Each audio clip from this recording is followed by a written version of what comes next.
चला तर आज बनवूया भिजवलेल्या चण्याच्या डाळीपासून मस्त खमंग कुरकुरीत अशी कांदा भजी।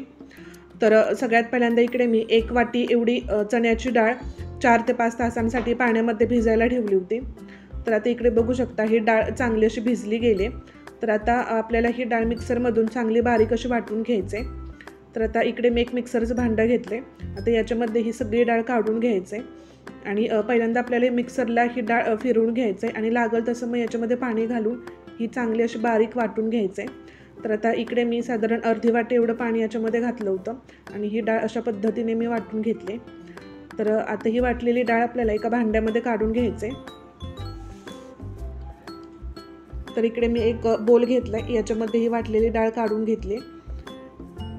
आता याच्यामध्ये आपल्याला थोडेसे मसाले घालायचे आहेत। तर इकडे मी अर्धा छोटा चमचा हळद घातली, याच्यामध्ये 1 छोटा चमचा जिरे घालायचे आहेत। आता याच्यामध्ये मी साठवणीचा मसाला घालणार आहे। तर इकडे मी 1 छोटा चमचा साठवणीचा मसाला घातलाय आणि चवीनुसार मीठ घालायचे। इकडे मी अर्धा चमचा ओवा घेतलाय, तो हातावर असा कुस्करून घालायचे। आता याच्यामध्ये आपल्याला कांदा घालायचा। तर इकडे मी एक मोठ्या साईजचा कांदा अशा पद्धतीने चिरून घेतलाय, तर तो याच्यामध्ये घातलाय। मुठभर बारीक चिरलेली कोथिंबीर घातली। आता हे सगळं आपल्याला चांगलं असं मिक्स करून घ्यायचे। हे सगळे मसाले कांदा एकजीव झाला पाहिजे या डाळीमध्ये।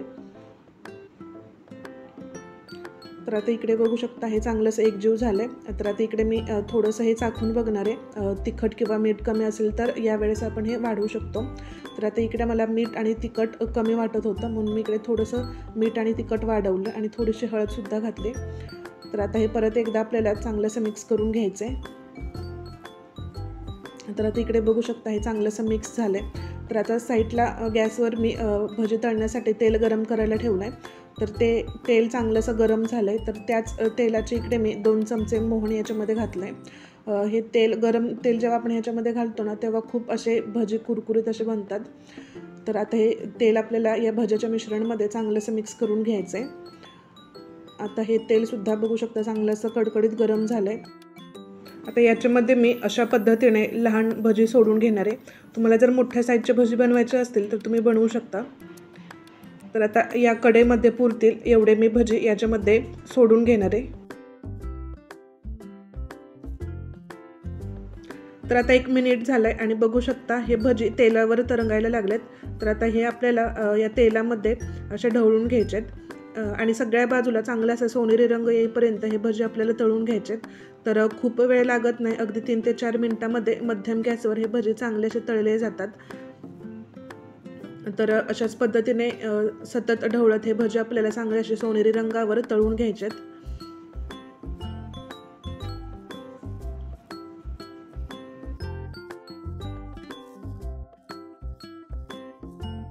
एक 3 ते 4 मिनिटांमध्येच छान असा सोनेरी रंग आलाय आपल्या भजीला। तर आता हे आपण काढून घेऊयात।